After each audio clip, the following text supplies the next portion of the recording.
Подробнее об этих и других событиях уходящей недели мы расскажем в итоговой программе «Ватан» в воскресенье 21-го. Причиной пикета послужило то обстоятельство, что, несмотря на настойчивое обращение Башкортостана, Татарстана, Якутии и Северо-Кавказских республик, федеральные органы власти не будут принимать мер по возвращению понятия «региональный компонент» в закон об образовании. То есть нерусские языки будут преподаваться в образовательных учреждениях лишь факультативно. 20 ноября на совещании в Казани министр образования Фурсенко заявил российским республикам, министрам образования всей России, о том, что никаких изменений и никаких действий он предпринимать не будет по возвращению регионального компонента в систему образования. С этим мы категорически не согласны и хотим сейчас заявить об этом, чтобы эта весть дошла до Москвы, что в Уфе не согласны и была акция протеста. Как говорили сами митингующие, тем самым они защищают свои конституционные права на свободное изучение родных языков.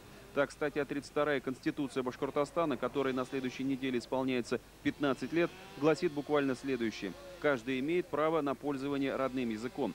А в 47-й статье основного закона говорится, что республика устанавливает национально-региональный компонент государственных образовательных стандартов, поддерживает различные формы образования и самообразования. 54-я статья гарантирует равные права на сохранение родного языка народам, проживающим на ее территории, создает возможности для его свободного изучения и развития. Запрет регионального компонента противоречит федеральной конституции, 15-летие которой вся страна отметила 12 декабря. Статья 17 основного закона Российской Федерации гласит: в нашей стране признаются и гарантируются права и свободы человека и гражданина согласно общепризнанным принципам и нормам международного права. Действия Федерального министерства образования самым прямым образом нарушают Российскую Конституцию. Наша Российская Федерация в 1990 году приняла Конвенцию о правах ребенка. Эта конвенция ратифицирована. А там есть такой пункт: каждый ребенок коренной народа имеет право изучать историю, культуру своего народа. Это означает, это должно быть во всех школах. Однако этот федеральный закон ограничит это право, он не сможет. И еще надо сказать, противоречит такой Европейской конвенции по защите прав человека. Эта конвенция была ратифицирована в 1998 году, Европейской конвенции. Это тоже закон, этому противоречит. Поэтому каждый гражданин, также общественная организация, имеет право этот федеральный закон подать в суд и дойти вплоть до Страсбурга, так как сейчас Россия является членом Совета Европы, и поэтому каждый гражданин может оставить право даже в Европейском суде. Важная деталь. В пикете, организованном молодежными организациями республики, приняли участие сотни человек. И не только молодежь. Были среди них представители самых разных национальностей. Башкиры, татары, удмурты, чуваши, марийцы и другие. Всех беспокоит будущее России, если региональный образовательный компонент не будет возвращен в школы. Будет очень плохим знаком для России. Я считаю, что это будет началом распада Российской Федерации.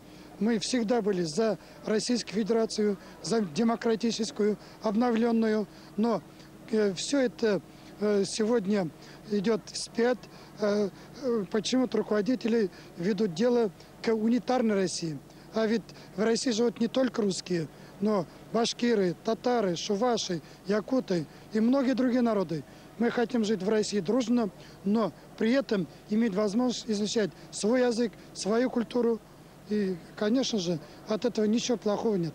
Добавим, что подобные митинги прошли не только в Уфе. 15 декабря Татарская народно-демократическая партия «Ватан» в Москве и 20 декабря в Якутске Саха-общественный центр провели акции протеста. Напомню, что с 1992 года в России было введено несколько компонентов образования. Федеральный, региональный, а с 2000 года еще и компонент образовательного учреждения. Региональный компонент составлял 15% от объема стандартной образовательной программы, и его содержание регионы определяли самостоятельно. В Башкортостане и Татарстане в рамках регионального компонента было введено всеобщее обязательное изучение государственных языков этих республик. Статья 55 Конституции Российской Федерации гласит, что в стране не должны издаваться законы, отменяющие или умаляющие права и свободы человека и гражданина, в том числе и право на образование на родном языке. Вот только услышат ли это федеральные власти?